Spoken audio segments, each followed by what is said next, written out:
Што потешко се живее, толку нивните лаги се поголеми.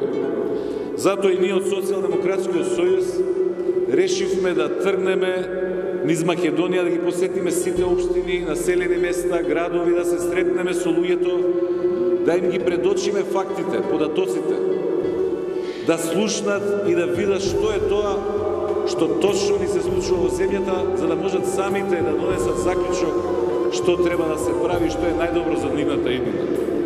Ја ви тврдам, барем половината од вас, што сте тука вечер, дали од некој роднина, дали од некој од фамилијата, дали некој комшија, денес имате слушнато, ја би дошол на трибината, ама да не ме видат,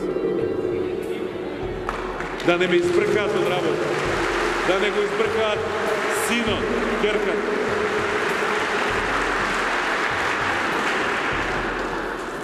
Завчера, вели Груевски, во тоа интервју што го дал за германски вестник, не верувам дека во следните 5 и повеќе години ќе станеме членка на НАТО и ги почнеме преговорите со Европската унија. Па што иднина ни нуди? Што иднина му нуди на овој народ? Што решение? Која алтернатива? Каде сака да не води како народ и како земја? Ја ви тврдам дека Груевски не сака да ја види Македонија во НАТО. Груевски не сака да ги почне преговорите со Европската унија и дека спорот со Грција околу името само го користи како изговор, како алиби. Затоа што ако влеземе во НАТО, ако почнеме преговори со Европската унија, ќе има поголема контрола од Брисел што се случува овдека.